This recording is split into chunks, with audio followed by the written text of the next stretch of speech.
Africa is facing a major housing crisis. From Lagos, Nigeria, and Addis Ababa, Ethiopia, to Accra, Ghana, and Nairobi, Kenya, more and more people on the continent are leaving rural areas and heading for the city in search of better opportunities, and that's pushing up the demand for urban housing. The World Bank says African cities become home to over 40,000 people every day. Now, the continent could have as many as 1.2 billion people living in its urban areas by 2050. But where will they all live? Hello, I'm Heidi Adams-Fitzpatrick.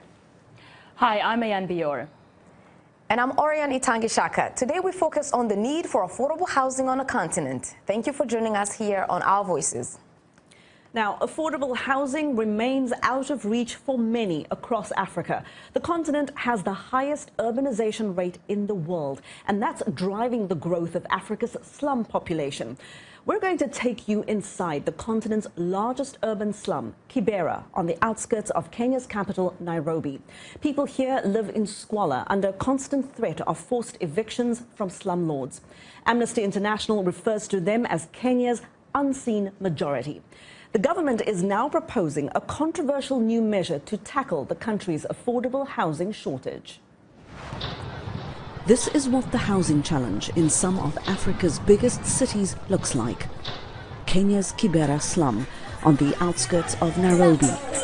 Hundreds of thousands of people crammed into shanties. Many have moved here from Kenya's rural areas seeking jobs. Elvinia Mwanya and her children rent what passes for a house here. This is the sitting room. This is the table and the chair. When visitors come, they sit here. Mwanya pays the equivalent of $30 a month in rent. The bedroom is this one, where the sheet is. That's my bed and the children's. There's no electricity, no running water. This is where we eat, in the sitting room. The stove is over there where I cook food. That's the kitchen. Mwanya earns roughly $5 a day cleaning houses. A home in Kibera is all she can afford. She says people here blame the government for the poor living conditions. It's like we're never heard. No one listens to our pleas. You find the leaders benefit themselves and leave us the poor with no alternative. President Uhuru Kenyatta is promoting an alternative, a controversial plan to fix Kenya's housing shortage. He wants to build 500,000 low-cost homes by 2022, raise $500,000 a year to create an affordable housing fund, and Kenyan taxpayers would foot the bill through a 1.5% levy on their monthly salary. The idea has angered many Kenyans who vented on social media.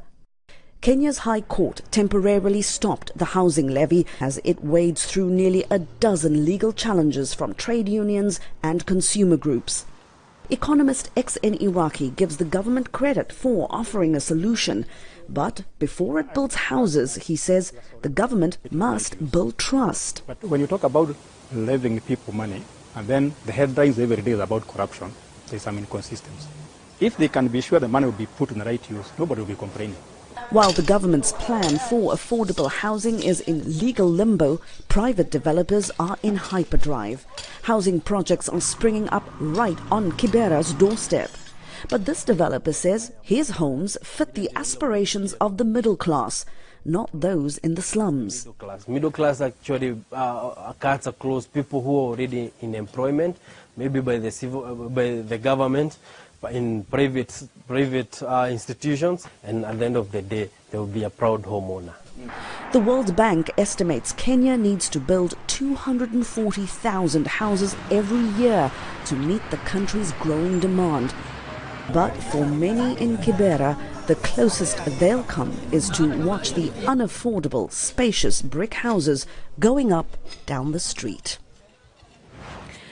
You know what's so interesting, and something I learned that I didn't realize myself, was that many of the people who live in Kibera slum are not necessarily unemployed just because of what you see on the surface where people live. You assume everybody there is unemployed. Right. Many people have actual jobs. That's right. And what's so strange about this levy, and I can understand why there is some consternation about it, is you could be living in those slums, have a job, you'd be taxed to fund, as part of this levy, to fund an affordable housing program, but you have no assurance yourself that you would actually get a house and that it would be affordable. That's right. That's right. And when I look at that, I remember actually I lived across from Kibera.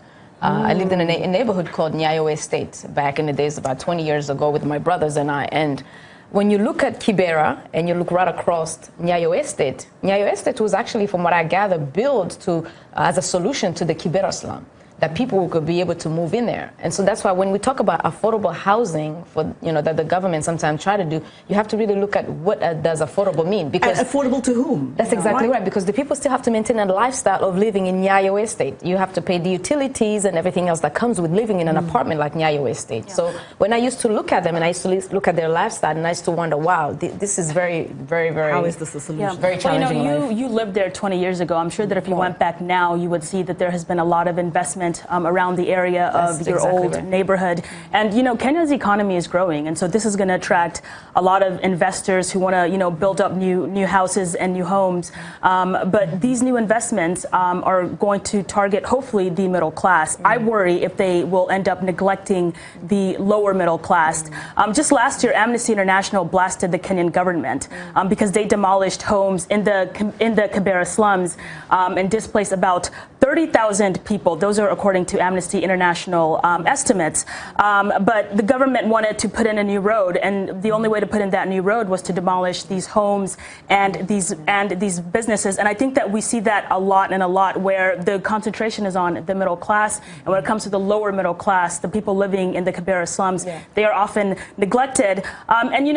These investments are good for the economy. There's no doubt about that. And we often think that if the economy gets better, that's going to make sure that the unemployment rate comes down. But if you look at the unemployment rate in Kenya, it's pretty much stayed the same since 2017. It's at about 9.3% right now. So you have to wonder, if new jobs aren't being created, then what is the point of these new investments? And I believe that you can build as many houses as you like.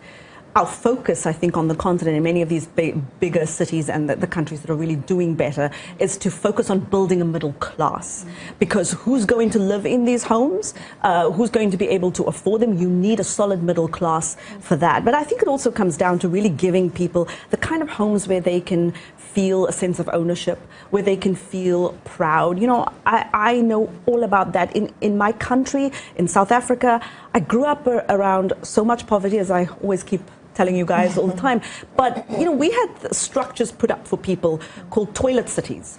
These were neighborhoods where literally the government would put a toilet for you. So several toilet pots would be there on the land, and you should go in and build around that toilet. Now, how insulting is that? And that is why people, when your dignity is at stake and you get the kind of housing structures that really does nothing for your sense of being a human being, I can understand when people feel skeptical and when people are distrustful of any government housing scheme, because more often than not, they are betrayed. The promises are never kept, and it's just completely above the lives that people really live, and the expenses and how expensive it is to live in Africa. And you talk about mistrust a lot. I think that there's a lot of mistrust in the banking sector for a lot of reasons, but one of them is just these high interest rates that people just can't attain. You look at Kenya, for example. A V.O.A. report in 2016 said that about 30,000 Kenyans out of 42 million own mortgages. I mean, that's a huge gap, and you have to wonder why that is. And when you think about the market women, they're not bank worthy for most of the time. So even if they can afford, they have a lot of cash, but they're not bank worthy. So sometimes it's the system that also keeps people in those slums, in those situations, because they're not bankable. Yeah, but there's a lot of foreign firms who are coming into our cities and our countries and trying to put up new developments. China's Belt and Road Initiative is targeting Kenya's housing developments. There's a 47-story building owned by Aviation Industry Corporation of China that is scheduled to be completed next year. Who is that going to serve? It's going to, again, serve the middle class. Hopefully the lower middle class can get jobs out of it, but my estimates, I think that it's going to serve the middle class more than it does serve the lower middle class. Yeah, and a lot of times you see it in DRC and in Angola, where you have ghost towns. They've built all these high-rises, all these beautiful developments, but nobody lives in them. So yeah, it's a continental issue. And what do you think? What can be done to tackle the affordable housing crisis in your country? Tell us on Facebook, Twitter, and Instagram. Our handle is @VOA Our Voices. Use the hashtag VOA Our Voices. You can also catch us on WhatsApp. Our number is on your screen. Well, after the break, from sandbags to cell phones, we look at how technology is helping reframe the affordable housing market in Africa. When we come back, we'll be joined by our guest, Nancy Welch, advocate for green global housing.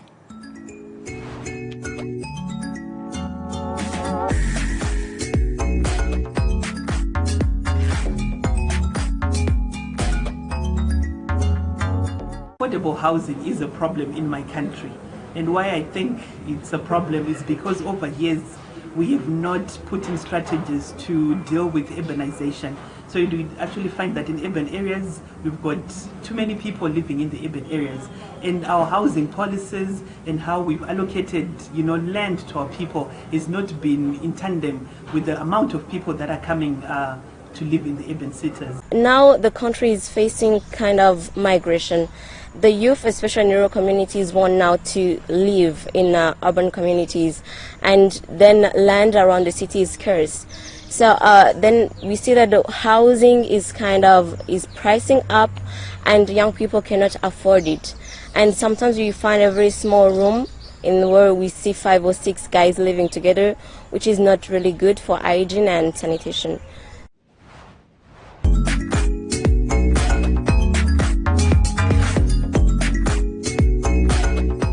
Voices, we're talking about the news and issues you're talking about. Sharing stories of development and growth across Africa, around the world, and in our lives. Topics that inform, empower, and change the rules. It's time for Our Voices. With me, Haiti Adams Fitzpatrick. And Hadiza Kiari. And Ayan Bior. And Orion Itangi Shaka. Join us on Facebook at VOA Our Voices. It's time for Our Voices.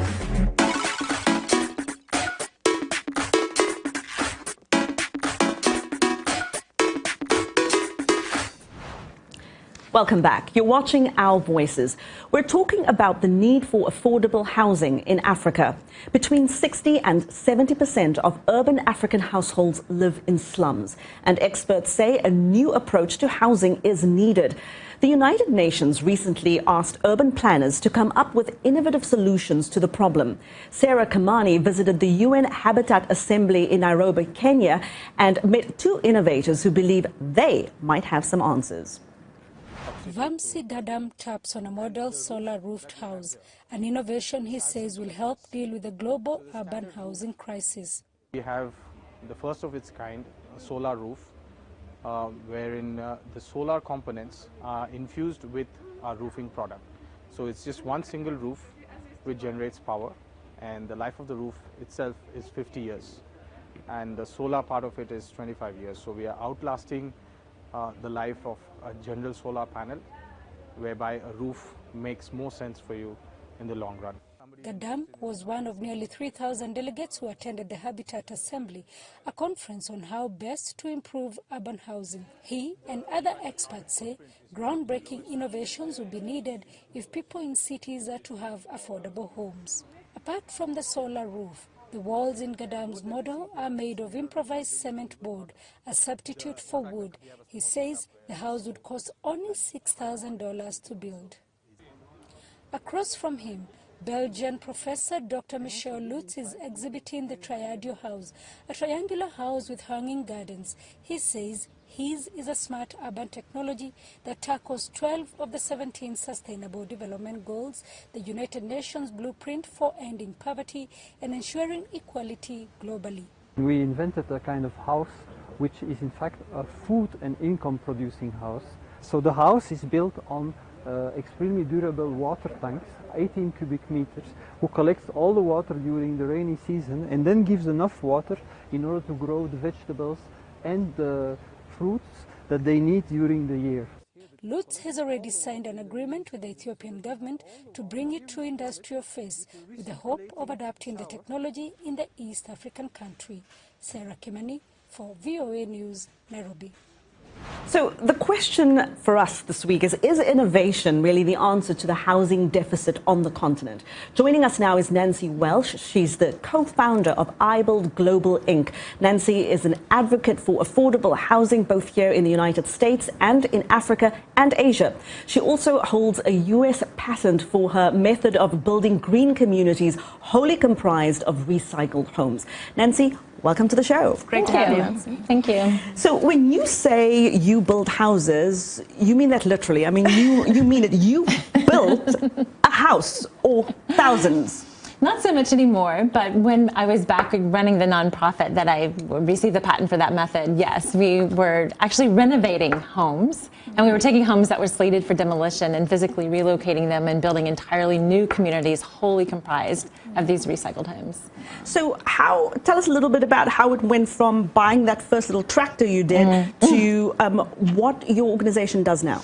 Sure. One of the things that I realized when I was rehabilitating and doing work in this country was that even one house at a time, as important as it is, and we can't stop doing that, even 1,000 at a time isn't enough. And take that over to the developing economies around the world, and 1,000 times that is not enough. So what can we do? What technology is out there that allows citizens themselves to be able to take their plight into their own hands? Because the capital, the inflows of capital, the titles on the land, I mean, there's so many things that you have to do to get a big project off the ground. And then far too often they actually get that project off the ground and constructed, and the very people who need it aren't the ones who can afford it. It ends up being too expensive. 70% of the construction of homes in developing economies is actually self-construction or self-managed construction. So this is where your app comes in, because I did visit your website and I looked at the app, and it was very, it's very interesting to see that you can actually track your project step by step. Yes. Give the confidence to someone who's really new to this. And I thought for people on the continent, it's great, but for people on the diaspora, who are thinking about building back home, who could actually afford it. Do you get a lot of traffic on your website from the diaspora? A lot. That question comes up every single day. Just the diaspora alone for Kenya, which is where we've had our first full market launch, that funding, and this is a report that just came out by the World Bank, that funding is up 39% of capital inflows for the diaspora. And it is 280 billion shillings just in the last year. So that's, of course, 2.8 billion US dollars, but it's a lot of money. Right. And the research that we did on the diaspora, sort of as part of the solution that we were developing for iBuild, 60% of that money flowing in is for construction or repair of housing. That's great. I personally believe that owning Earth is the most important investment that one can make on Earth itself. And there's a demand for housing, as we talked about in the first section of the show. But even though there's a huge demand, there's also a huge deficit. What is your advice to people who just want to get started in building or otherwise owning their own homes? Are there any secrets that most people don't know about, or any uncommon knowledge that you could share with us? Sure. One of the things that I love about iBuild is it allows you to get started right where you are. So many people spend generations waiting for the opportunity to get into an entirely new structure. And I think there are a lot of things that people can do, even in the informal settlements, to be able to improve both the sustainability and the adequacy and the security of the shelters where they're living right now. Yeah, and I think that as we talk about solutions, I travel on the continent pretty often, and I get to go in the village, which I love because it's quiet and it's away from the city noise, city dust. But as much as I love being in the villages, I always think, we really need to do two things. Develop the city, the countrysides, and also decentralize services. Yes. In order for this urbanization issue really to be resolved, I think that if we just move all the services that are being provided in the city, which is where everybody flocks to because that's where all the services are for the most part in the continent, I think that a lot of the urbanization issues can really be mitigated because a lot of times I see that if you move government offices, we've had it in Burundi where after the post-conflict, they had a politics of decentralizing government services where people don't have to come into the cities, they don't have to flock major cities because World Bank actually says that the urban areas in Africa comprise of 700 472 million people, and that it's going to double in 25 years. So I think that village people, when they can feel that the services are next to them, they're close, they don't need to flock the cities. You know, from the ones that I talk to, they don't want to live in the big cities. They want to be in the village and in the quiet places. And that's where they own their land. That's right. And so I think that if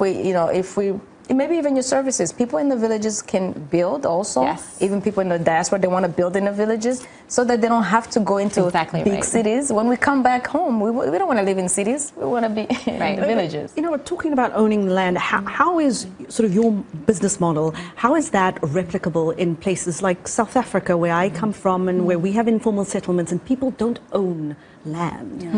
So building a house, you can't just build a house, but how can you ensure that they feel a sense of ownership, or they can build something of their own? So iBuild actually works in two different ways. We have the pull strategy, which is really working with citizens on the ground, empowering them to be able to take their plight into their own hands.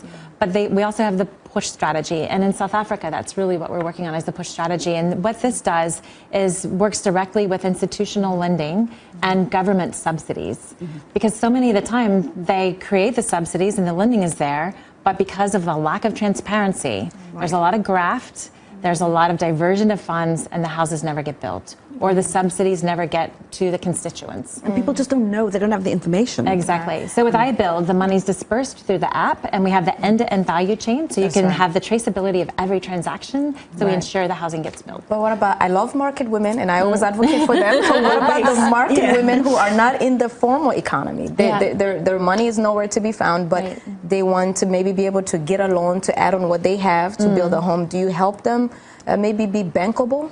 So two things for the market women.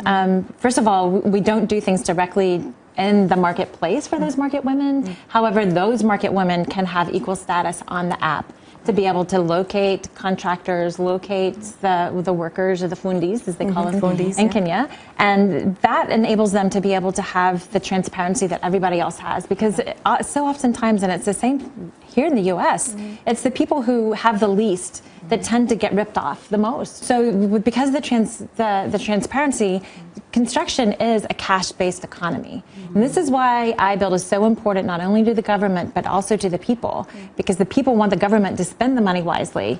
iBuild helps them do that. But the people themselves want to spend their own money wisely. iBuild helps them do that. So what about like microfinancing loans? We've seen a lot of organizations come up to offer microfinance to women in particular. Do those work at all? Yeah, absolutely. So in India, as an example, we're working with Mahindra Home Loans, and they have the highest number of microfinance rural loans in the country.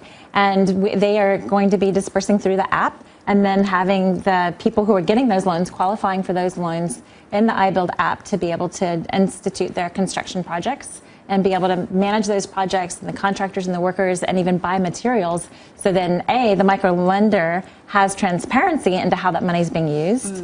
And it's because of that, then it also de-risks the loan. The loans are paid back more frequently, and then there's more loans overall to be able to disperse to more people. So a lot of challenges, but also solutions. Right. And it's so exciting, all the high-tech things happening on the continent. I also happen to like low-tech, low-tech innovation. Nancy, stay with us. You know, we're speaking about innovation in the affordable housing market, and I've been particularly impressed with this idea for years now. Houses built from sandbags. I first came across it many years ago in my hometown of Cape Town. Look at them. These are homes built in townships like this one, Mitchell's Plain. The award-winning design that started out as part of the 10 by 10 low-cost housing project Design Indaba.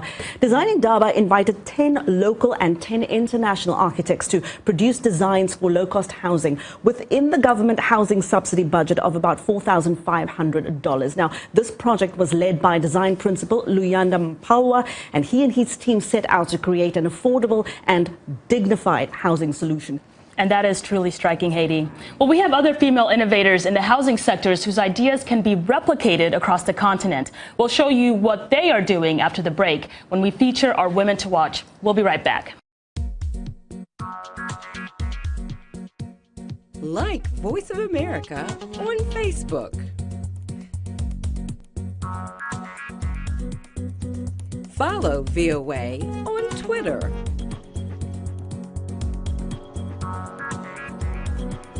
Join V.O.A. on our YouTube channel. Like, follow, join VOA.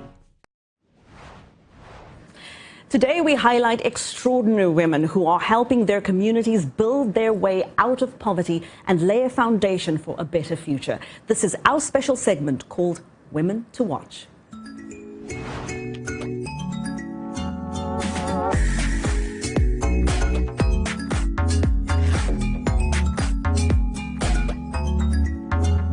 We're watching Joelle Aison. She's the co-founder of Hive Earth in Ghana. Her company creates affordable and green housing solutions. Aison's company uses eco-friendly methods of construction called Ram Earth, which utilizes mud and granite chippings. In fact, all of their buildings are locally sourced and sustainable materials. Aison believes her company's method is the type of innovation that can be replicated across the continent. If you're going to build a house, think clean and green. That's how Chinwe Ohajiruka sees it. She engineers and builds affordable greenhouses in Nigeria. Ohajiruka used her degrees in architecture and solid credentials in green building to build her own business, Comprehensive Design Services. That meant giving up her job in the United States to help start the Green Council in Nigeria. Ohajiruka says that experience opened her eyes to the housing deficit in her home country. Ohajiruka's homes are solar-powered, self-cooling, and source water right under your feet. Her designs also allow people to build their own homes because, in case you didn't know, 96% of the houses in Nigeria are self-built. Is there another women innovator or trailblazers you think we should know about? Tell us on social media and be sure to watch Our Voices on the VOA website where you can find the world latest news stories. And we leave you with a quote from South Africa's Archbishop Emeritus Desmond Tutu, who is a patron of Habitat for Humanity South Africa.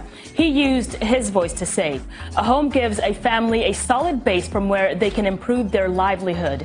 A home is instrumental in breaking the shackles of poverty from one generation to the next." And that is our show this week. Thank you so much to Nancy Welsh. She is the co-founder of iBuild Global Inc. Thank you so much for your insights today, Nancy. Thank you so much for having me. It's been a pleasure. You're so welcome. And thank you for watching. We'll see you all next time. From all of us here in Washington, it's goodbye.